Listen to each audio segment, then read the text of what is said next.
इस वीडियो में हम करने वाले हैं क्लास 10th के सिविक्स का चैप्टर 1 पावर शेयरिंग। ये है पार्ट 1। तो इसमें हम शुरू करते हैं। State 1 prudential reason and 1 moral reason for poor लिखा है, लेकिन यहाँ पर पावर आएगा, मिसप्रिंट हो गया। Power sharing with an example from Indian context. तो एक प्रूडेंशियल रीजन देना है और हमें एक मॉरल रीजन देना है कि पावर शेयरिंग क्यों इंपॉर्टेंट है। प्रूडेंशियल रीजन है पावर शेयरिंग गुड है क्योंकि it help to reduce the possibility of conflict between social groups. तो ये पावर शेयरिंग से क्या होता है, जितने भी सोशल ग्रुप्स हैं उनमें क्या होता है, कॉन्फ्लिक्ट होने की पॉसिबिलिटी रिड्यूस हो जाती है। Bringing about political stability, strengthening the unity of the nation. और नेशन जो होता है मतलब एक साथ सब लोग मिलके रहते हैं, ठीक है, तो ताकत बढ़ती है देश की।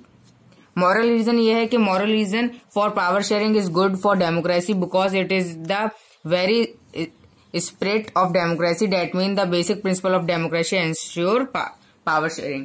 तो मॉरल रीजन ये है कि जो देश डेमोक्रेसी है तो डेमोक्रेसी का खुद ही में मतलब यही है कि वहां पर पावर शेयरिंग होती होगी, ठीक है, तभी वो डेमोक्रेटिक कंट्री है।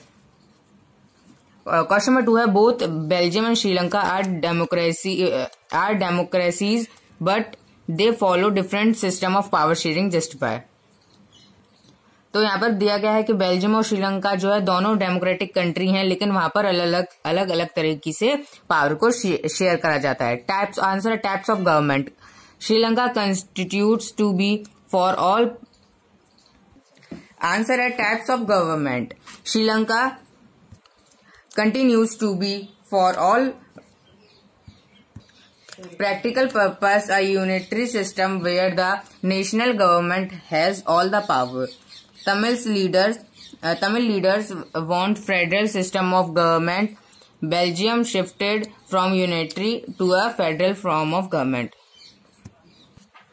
तो श्रीलंका क्या है, श्रीलंका में है यूनिटरी सिस्टम, ठीक है, यूनिटरी सिस्टम जहां पर एक ही बंदे के पास पावर है, यानी कि नेशनल गवर्नमेंट के पास ही वहां पर पूरी पावर है, ठीक है। लेकिन तमिल्स को क्या चाहिए, तमिल्स को चाहिए फेडरल गवर्नमेंट की फेडरल गवर्नमेंट होनी चाहिए, ठीक है। और बेल्जियम में क्या है, बेल्जियम में यूनिटरी गवर्नमेंट को शिफ्ट कर दिया गया फेडरल फॉर्म ऑफ गवर्नमेंट से, यानी कि पावर जो है अब क्या है, नेशनल गवर्नमेंट के पास नहीं है, वहां पर क्या है, पावर डिवाइड है स्टेट फेडरल गवर्नमेंट में, ठीक है। Religion and government. To accommodate people belonging to different ethnic group, Belgium formed a community government, whereas Sri Lanka government passed a law to protect and promote Buddhism. तो religion और government में क्या है कि equal to the, तो वहाँ Belgium में क्या है, बहुत तरीके के लोग हैं, है ना, जो बिलोंग करते हैं डिफरेंट रिलीजन से, तो उनके लिए क्या करा, बेल्जियम ने कम्युनिटी गवर्नमेंट बनाई है।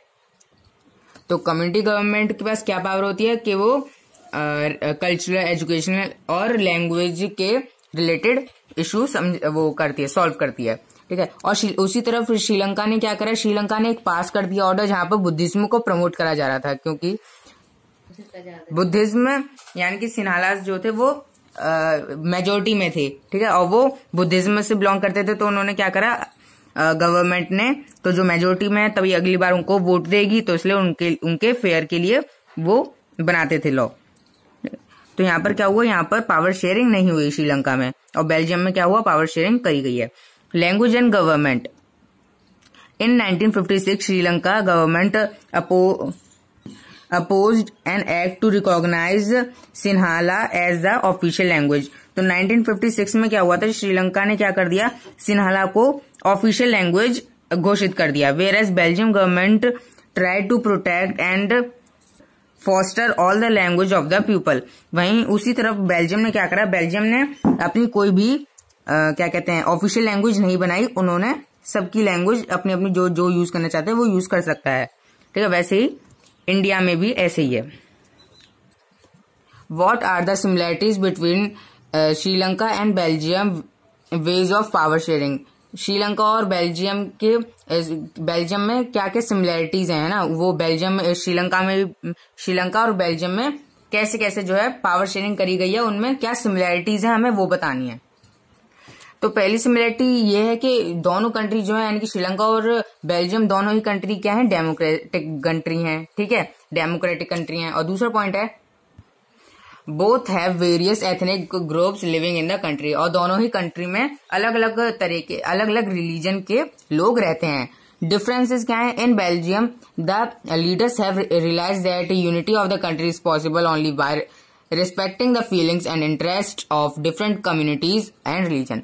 कभी तो हमने कॉमन की बात करी, अब डिफरेंसेस क्या हुआ? बेल्जियम के लीडर्स जो थे उन्होंने रियलाइज करा कि कंट्री की यूनिटी तभी पॉसिबल है कि हम जब पावर को शेयरिंग करें डिफरेंट रिलीजन में, जो भी और कम्युनिटी, जितनी भी कम्युनिटियां और रिलीजन है उन सब में हम पावर को इक्वली शेयर करें।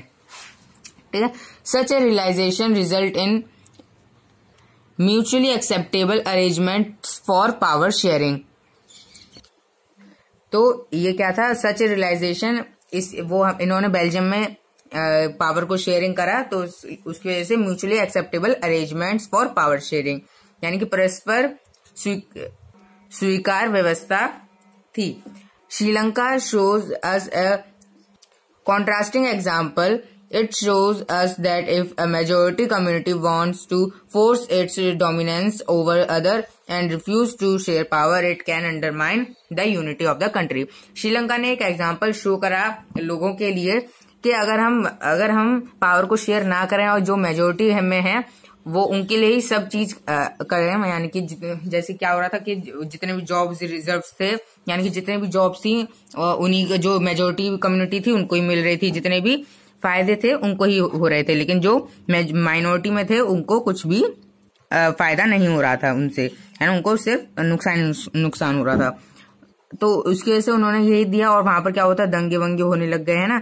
ऐसे तरह से क्या हुआ, वहां पर जो श्रीलंका की जो यूनिटी थी कंट्री की, वो नहीं थी, वहां पर यूनिटी नहीं थी लोगों के बीच में। What are the different forms of power sharing in modern democracy? Give an example of each of these.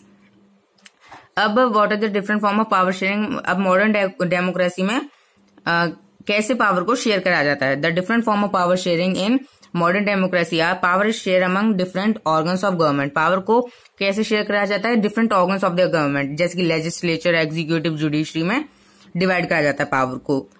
इसको हम हॉरिजॉन्टल डिस्ट्रीब्यूशन ऑफ पावर भी कहते हैं। It allow different organ of government placed at the same level to exercise different power.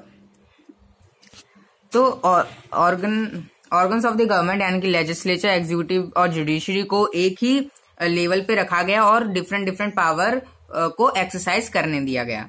ठीक है, यानी कि इस्तेमाल करने दिया गया। जैसे कि लेजिस्लेचर, एग्जीक्यूटिव, जुडिशरी, इन तीनों के अपने अपने कुछ काम है, लेकिन ये तीनों क्या है, एक ही लेवल पे हैं, सेम लेवल पे हैं। This result in balance of power of various institution. This management is called a system of check and balance. इससे क्या हुआ, बैलेंस हो गई पावर शेयरिंग, पावर। ठीक है, कि ये क्या करते हैं, एक दूसरे पे काम भी करते रहते हैं और एक दूसरे पे नजर भी रखते रहते हैं। एग्जाम्पल के तौर पे इन्होंने इंडिया का एग्जाम्पल दिया कि इंडिया में भी 3 ऑर्गन्स ऑफ गवर्नमेंट है, लेजिस्लेचर, एग्जीक्यूटिव और जुडिशरी। पॉइंट 2 है, power can be share among government at different level, vertically distribution of power. तो पावर को शेयर करा जाता है गवर्नमेंट में भी डिफरेंट लेवल में, इसको हम कहते हैं वर्टिकली डिस्ट्रीब्यूशन ऑफ पावर। इसमें है पहला point, a general government for the entire country and government at provincial of और regional level. Such general government for the entire country is usually called federal government. ऐसी general government को हम federal government कहते हैं। ये vertical distribution of power है, इसको हम वर्टिकल डिस्ट्रीब्यूशन ऑफ पावर भी कहते हैं। इंडिया में इसको हम सेंट्रल और यूनियन गवर्नमेंट के नाम से जानते हैं।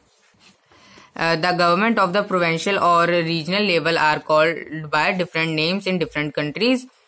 गवर्नमेंट को प्रोविंशियल और रीजनल लेवल पे जो गवर्नमेंट है उनको डिफरेंट नेम से जाना जाता है डिफरेंट कंट्रीज में। In India we called them state government और एंड लोकल गवर्नमेंट। इंडिया में हम इसको स्टेट गवर्नमेंट और लोकल गवर्नमेंट के नाम से जानते हैं। Power share among different social groups. Power को हम कैसे डिवाइड करते हैं सोशल ग्रुप्स में? Power share among different religious and linguistic group to bring peace and development in the country. हम पावर को शेयर करते हैं रिलीजन और लैंग्वेस्टिक ग्रुप से, क्योंकि कंट्री में पीस बनी रहे, शांति बनी रहे। Community government in Belgium is a good example of this arrangement. Community government जो है बेल्जियम में, जो अभी हमने पढ़ा था कम्युनिटी गवर्नमेंट के बारे में बेल्जियम की, वो बहुत ही अच्छा एग्जाम्पल है इस चीज का कि पावर शेयरिंग करना क्यों अच्छा है। There are constitutional and legal arrangements whereby socially weaker section and women are represented in the legislatures and administration। तो यहाँ पर कॉन्स्टिट्यूशनल और लीगल कुछ कॉन्स्टिट्यूशनल और लीगल अरेंजमेंट हैं सोशल वीकर क्लासेस के लिए, सेक्शंस के लिए और वुमेन्स के लिए, जो जिनको हम रिप्रेजेंट कर सकते हैं लेजिस्लेचर और एडमिनिस्ट्रेशन पे, जहां पर उनका प्रतिनिधित्व करा जाता है। Example, the system of reserved constituencies is in assembly and the parliament of our country। Power sharing among political pressure group and movement। In a democracy, the citizens must have freedom to choose among various contenders for power। तो democracy में क्या है, citizen के पास ये freedom है कि वो किसी को भी चूज कर सकते हैं कि जो उन पे रूल करेगा। This take the form of competition among different parties। Such competition ensures that the power does not remain in one hand। तो यहाँ पर क्या है, वो जैसे कि अभी हमने किसी को वोट करा, वो गवर्नमेंट आ गई, उसके बाद अगली 5 साल के बाद वो चेंज हो जाएगी। तो ऐसे करके वो पावर जो है किसी एक इंसान के हाथ में नहीं रहती है। Example, formation of coalition government. तो उसका एक हम करेंगे नेक्स्ट वीडियो में। So thank you for watching this video.